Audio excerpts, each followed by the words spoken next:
Hi friends, இன்னைக்கு நம்ம August 20க்கான editorial தான் பார்க்க போறோம். இதுல நெய்பர்ஹுட் ட்ரபிள்ஸ் அப்படின்னு இருக்குங்க. ஸோ நெய்பர்ஹுட் ட்ரபிள்ஸ்னா மேபி இப்போ பங்களாதேஷ்ல நடந்துட்டு இருக்கிற பிரச்சனையினால நம்மளுக்கு ஏதாவது ஒரு பிரச்சனை வரலாம் அப்படின்னு சொல்றாங்களான்னு தெரியல. On Indian instability in the region, India மேல இந்த பக்கத்து நாடுகள்னால பிரச்சனை, அதனால நம்மளுக்கு இந்த ஏரியா முழுதும் ஒரு இன்ஸ்டேபிள்னஸ் இருக்கு, ஒரு ஆசிலேஷன் இருக்கு அப்படின்னு சொல்றாங்க. தாய்லாண்டோட youngest prime minister 37-year-old Pantongratran Shinawatra was elected by the parliament on Friday after the constitutional court ousted Shrestha Thavisin அப்படின்னு இருக்கு. ousted Shrestha Thavisin. ஸோ இதுல என்ன சொல்லியிருக்காங்க, தாய்லாண்டோட ரொம்ப சின்ன வயசு பிரைம் மினிஸ்டர், 37 வயசு ஆகுது. அவங்க பேரு பீட்டோகிரான் ஷினவத்ரா. ஓகேவாங்க, மேபி ப்ரொனன்சியேஷன் தப்பா இருக்கலாம். Was elected by the parliament on Friday அவங்கள தேர்ந்தெடுத்திருக்காங்க. After the constitutional court ousted Srettha Thavisin. So இதுல ousted அப்படின்னா வெளியேற்றம்னு அர்த்தங்க. Spelt miss Paetongtarn is the youngest daughter of the former Thai prime minister and tycoon Thaksin Shinawatra. So இவங்க youngest daughter, அதாவது கடைசி daughter of former Thai president, முன்னாள் prime minister, தாய்லாண்டோட முன்னாள் பிரைம் மினிஸ்டர். ஃபார்மர்னா முன்னாள் தாய் prime minister and tycoon Thaksin Shinawatra. So tycoon அப்படின்னா பணக்காரர்னு அர்த்தம். The fourth member of her family to hold the position. Mr. Takshin was removed in a coup in 2006. So அவங்க குடும்பத்துல இவங்க தான் 4வது ஆளு பிரைம் மினிஸ்டர் ஆகிறதுக்கு. தக்ஷின் 2006ல இந்த பதவியில இருந்து திடீர்னு விலக்கப்பட்டாருங்க.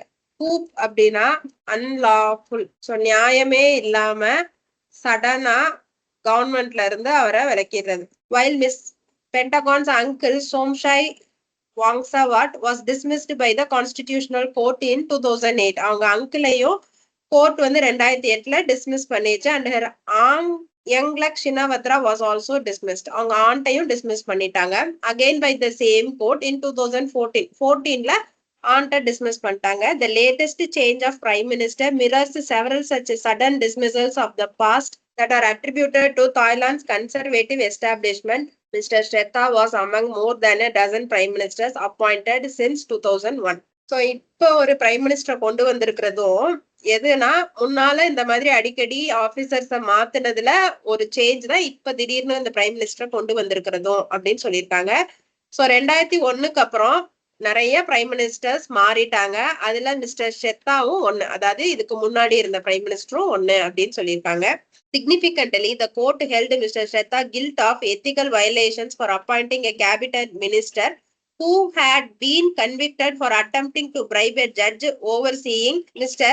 தக்ஷின்ஸ் corruption case more than a decade ago. So Srettha எதுக்காண்டி இப்ப பதவி நீக்கம் செஞ்சிருக்காங்க அப்படின்னா, மிஸ்டர் தக்ஷினோட, அதாவது ஸ்ரத்தாக்கு முன்னாடி இருந்தது, அதாவது இப்ப வந்திருக்கிற பிரைம் மினிஸ்டரோட அப்பா, அவரோட கரப்ஷன் கேஸ்ல ஒரு ஜட்ஜுக்கேவும் லஞ்சம் கொடுத்திருக்காரு. எப்போ 10 வருஷத்துக்கு முன்னாடி. அப்படி இருந்ததுனால இவரையும் இப்ப தூக்கிட்டாங்க. Mister Shraddha was himself only elected in 2023. So 2023ல தான் அவர் பிரைம் மினிஸ்டர் ஆயிருக்காரு. When the reformist move forward party, which won the most seats in the elections, was disqualified from forming a government and banned for suggesting changes to the strict laws governing criticism of the monarchy. So எப்ப 2023ல forward party நிறைய seeds ஜெயிச்சிருந்துச்சு. ஆனா அவங்களால கவர்மெண்ட்டை form பண்ண முடியல.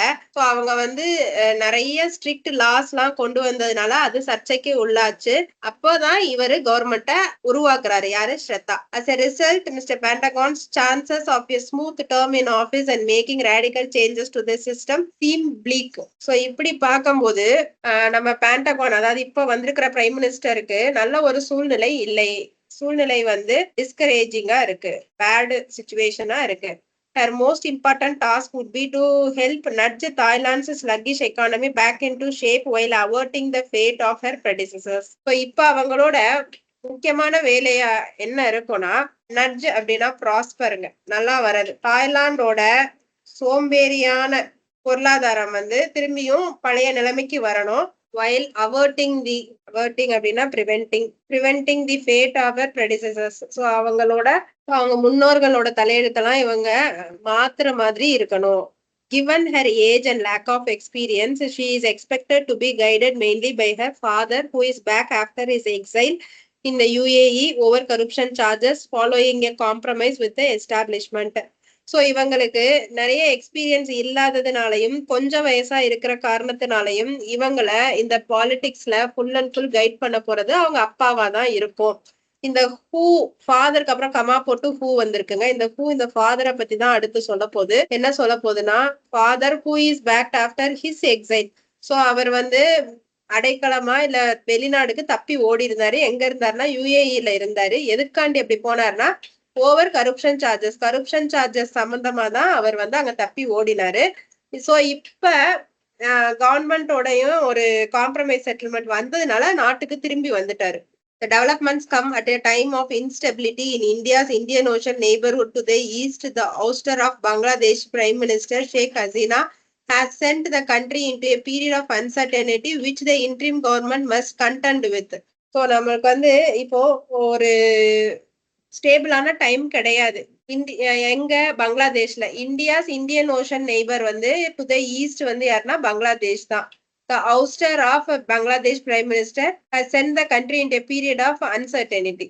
இப்போ அவுஸ்டர்னாலும் expel தாங்க. Bangladesh prime மினிஸ்டரை தடுத்து வைக்கிறது வந்து நம்ம கண்ட்ரிக்கு அவ்வளோ நல்லது இல்லை. Which the interview government must content with. So interim government அதை ஞாபகத்துல வச்சுக்கணும். சரிங்க. அடுத்தது which the interim government must content with. So அதை வந்து இந்த இன்ட்ரீம் கவர்மெண்ட் நோட் பண்ணணும்னு சொல்றாங்க.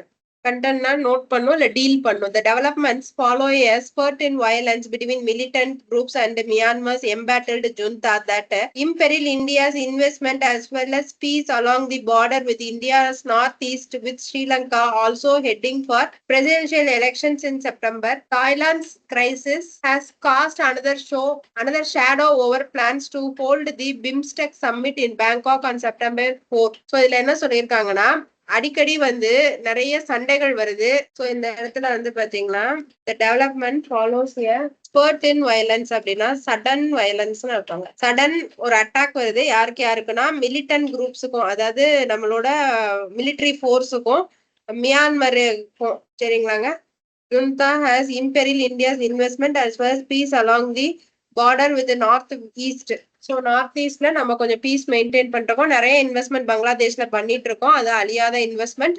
Sri Lanka also heading for presidential elections in September.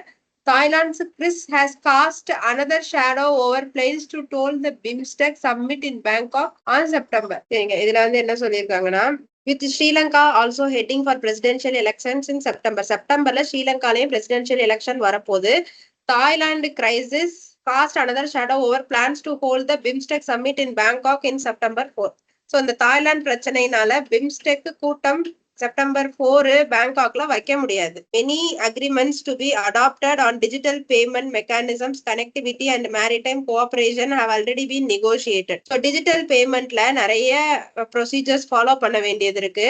அது எல்லாமே ஆல்ரெடி சைன் ஆயிடுச்சு and is to be hoped that the summit will now not need to be put off. So அதனால இந்த மீட்டிங், இந்த கான்க்ளேவ நம்ம தடுக்கணும்னு அவசியம் இல்ல. புட் ஆஃப்னா postpone. while Miss Pianto Gatran election may suggest some stability in the short term, New Delhi must keep its shock. So while Ms. Panda election may suggest some stability in short term, New Delhi must keep its shock absorbers on to deal with other surprise crises and seemingly chronic instability in the neighborhood. இதுல என்ன சொல்றாங்கன்னா, இப்ப இந்த madam வரதுனால நம்ம டெல்லியில கொஞ்சம் piece அமைதி இல்லவுன்னு சொல்றாங்க. இவங்க வந்து நெய்பர்ஹுட் விஷயத்துல ரொம்ப லெத்தாஜிக்கா இருக்கிறாங்க அப்படின்னு சொல்லியிருக்காங்க. Surprise prices and seemingly chronic instability இந்த நெய்பர்ஹுட்ஸ். ஸோ இன்னும் பக்கத்து நாடுகள் இன்னும் சிவியரா இருக்கு அப்படின்னு சொல்லியிருக்காங்க ஃப்ரெண்ட்ஸ். ஓகே ஃப்ரெண்ட்ஸ், என்னோட எடிட்டோரியல் அவ்வளவுதான். தேங்க்யூ.